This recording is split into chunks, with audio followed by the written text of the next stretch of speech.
What comes to mind would be upward mobility, opportunity to succeed, to do well, to do better than your parents and your grandparents, have a better life.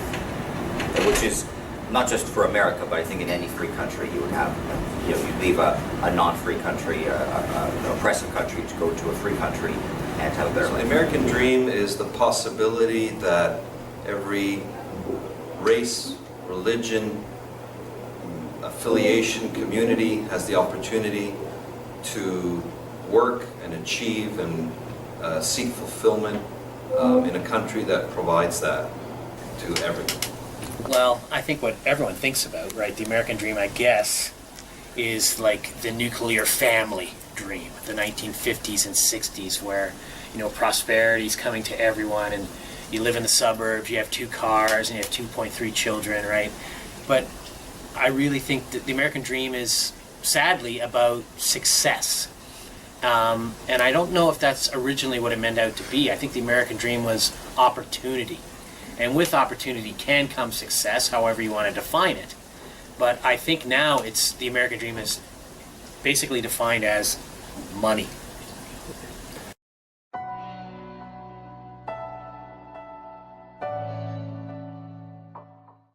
Is it still attainable to do well? Yes. It's still attainable to do. You can still improve yourself and do better. We still see immigrants come here that work hard and have a not so great life, but their children have that opportunity in a free country to do well, and they improve themselves. We see it all over the place. So it's still there. Yeah. Even though there are some people in the free countries who are working against the American dream or the free dream, it's still attainable. Well, it's certainly getting more complicated, isn't it, with ISIS and this whole Muslim spring and all of the problems with immigration rules and people like Donald Trump wanting to put walls around the country. But yeah, I think it's still attainable. I think it's the only country in the world that gives you this many possibilities of people succeeding and making a dream come true for themselves. Story after story of people who started with nothing, came here with nothing, and are able to build an empire, right? So yeah, I think it's still attainable. Well, for the common man, I don't think so. And I feel for the young people because companies are all about their bottom line now. And if you want to attain the American dream, you're going to have to come up with your own company. And you're going to have to come up with your own idea what success is. Because companies, they're all about the bottom line. They're in about answering to their shareholders. And they'll basically hire you for a year contract. And they'll get someone else who they can have for another year at a cheaper price than it will be to have you for 20, 30 years paying your medical bills, medical insurance, employment insurance. It's just not beneficial for them to do that anymore because they're about making money. They don't care about building lives. And let's face it, man, the American dream, my parents bought a house in the 60s for $23,000. The average house in Toronto now is close to $750,000. So kids aren't people, not just kids, people aren't going to be able to afford houses anymore. So the American dream is dead. It's dead, right? It is dead unless you have parents who are invested and are saving for you. That's why kids are staying and living with their parents until they're 30, because they have to, right? They can't afford their own homes anymore.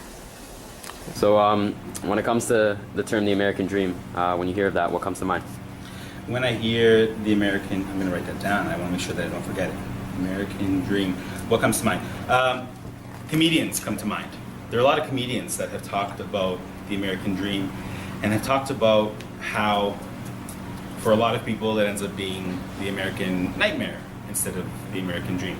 I want to make sure that we are going to be talking about the same thing, because I know that you guys have studied the American dream. We've talked about the Great Gatsby and was an embodiment of the American dream, upward mobility. So my understanding, my interpretation of the American dream is that every person, every citizen of the United States has an opportunity for upward social mobility or upward financial mobility.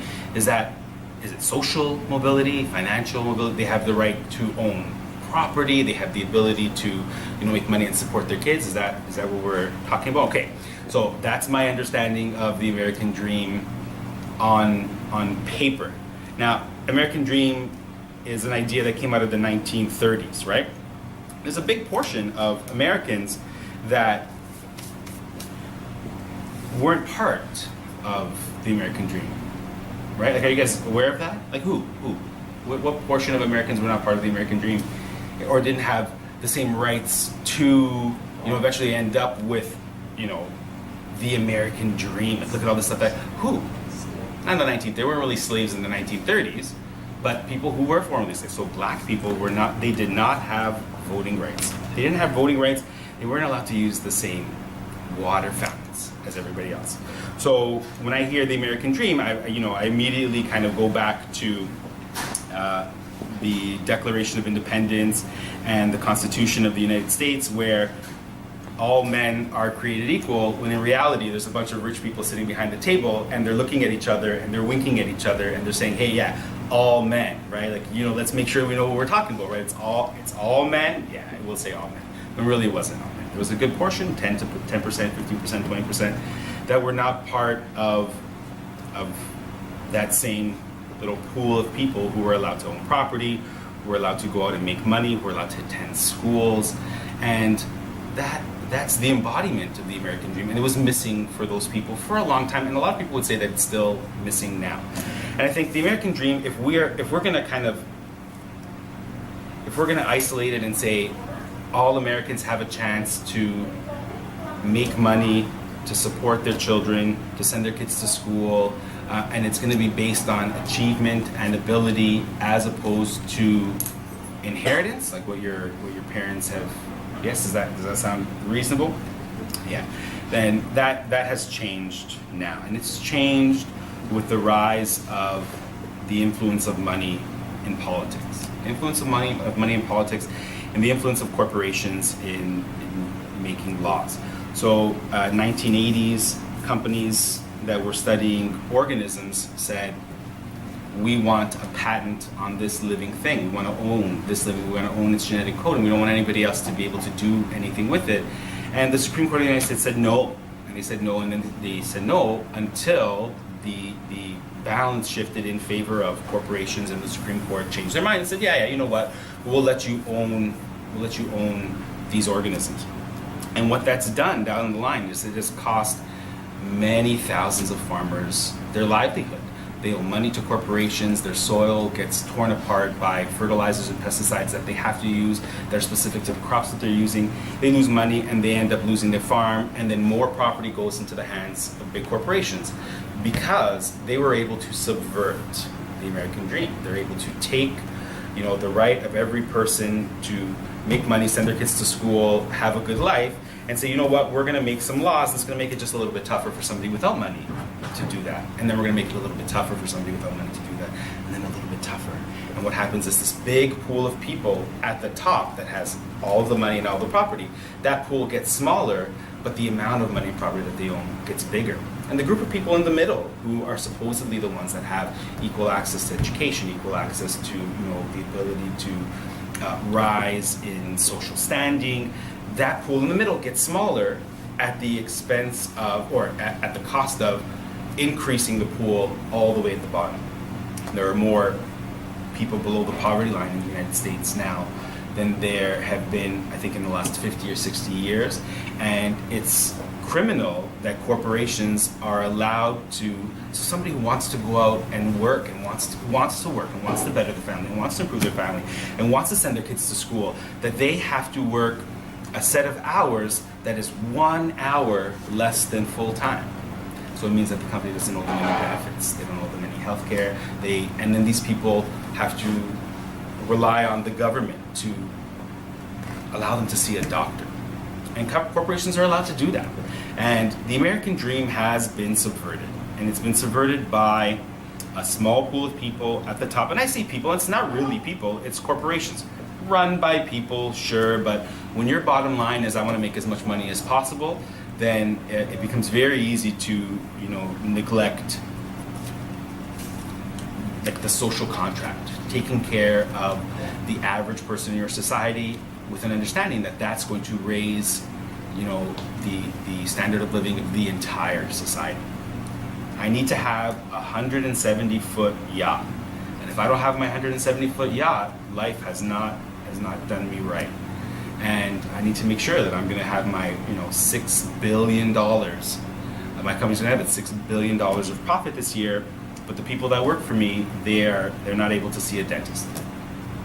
The American dream, as written, what your children are going to have a better chance than you, and then their children are going to have a better chance than them, and you're going to be able to get more, and you're going to be able to buy more, and you're able to have more, and your kids are going to have a better opportunity to have more, and then their kids are going to have a better opportunity to have more.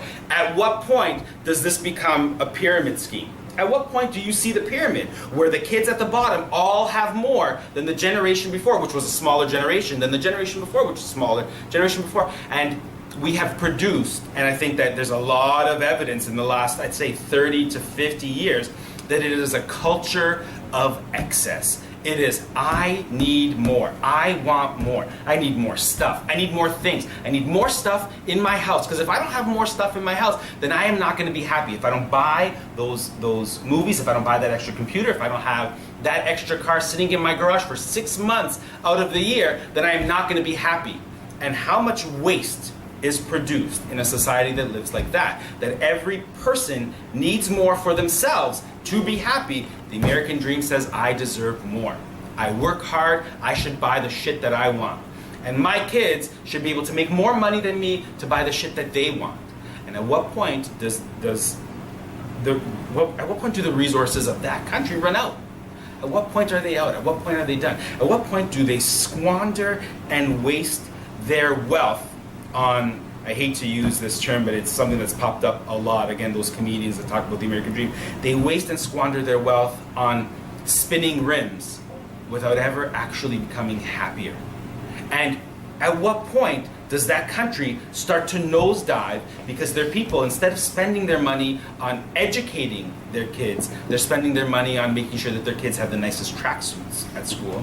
At what point does that country start to nosedive and stop producing engineers and scientists and good teachers, professors, people writing books, people doing things that raise the cultural importance of that generation, and they start producing a generation of, I want more stuff. That's it. I deserve more stuff. What do you mean? I'm going to college. What do you mean I can't have the best job when I come out? What do you mean I'm not allowed to go $80,000 in debt for 2 years of university? Yeah. And you know what, Mom and Dad? You're going to pay it. You owe me the American dream. So based on that answer, would you say that the American dream is dead in today's society?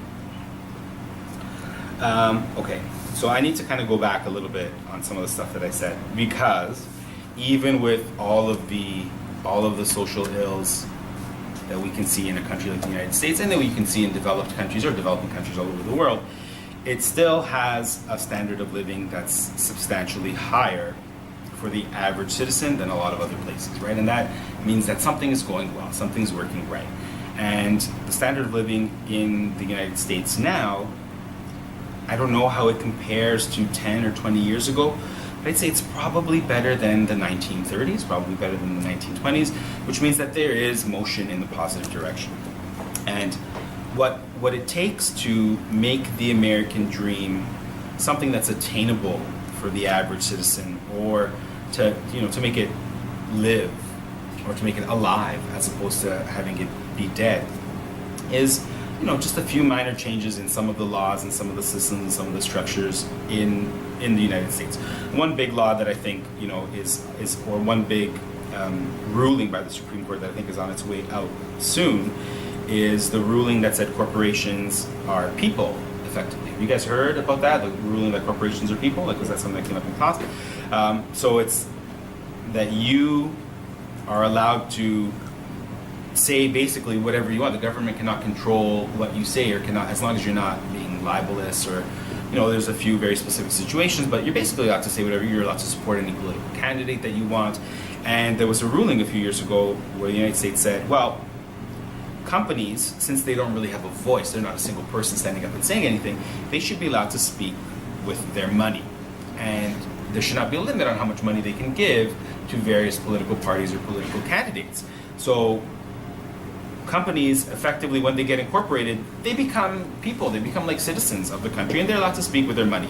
And what this did was it took a large chunk of money from companies and moved them into the hands of people making laws that are going to affect the entire country. So if that is not an example of like subverting the American dream, I don't know what is. Changing some of those laws, changing that law in particular, would go a long way to letting the little guy have a voice, like letting his vote matter. Because when you're one vote, you have one vote, and that's good. You're one out of 300 million people or 200 million people that are voting. But when you're a company that's pumping in $100 million into the campaign, you're now effectively convincing thousands of people or millions of people to vote for a particular candidate, and your one vote becomes much more, or your money becomes much more than just one vote. Changing that law, I think, would go a long way. And then another thing that I think would affect the United States that would make the American dream more attainable is changing the idea that the American dream is about money, money, money, money. Because I need money. I need money. I need to give my kids money. I need to buy the biggest things. I need to buy the fastest things. I need to buy the shiniest things.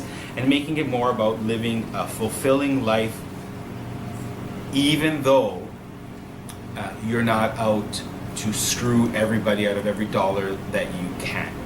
So if you find happiness in things that are not material, I think that was the original embodiment of the American dream. There are a lot of things in the works in terms of technologies, technologies with respect to food, technologies with respect to replication of like things that you would normally have to buy at a store, or technologies that affect energy production that are going to make the American dream much more easily, I think, attainable, or a much more comfortable idea for the average American citizen.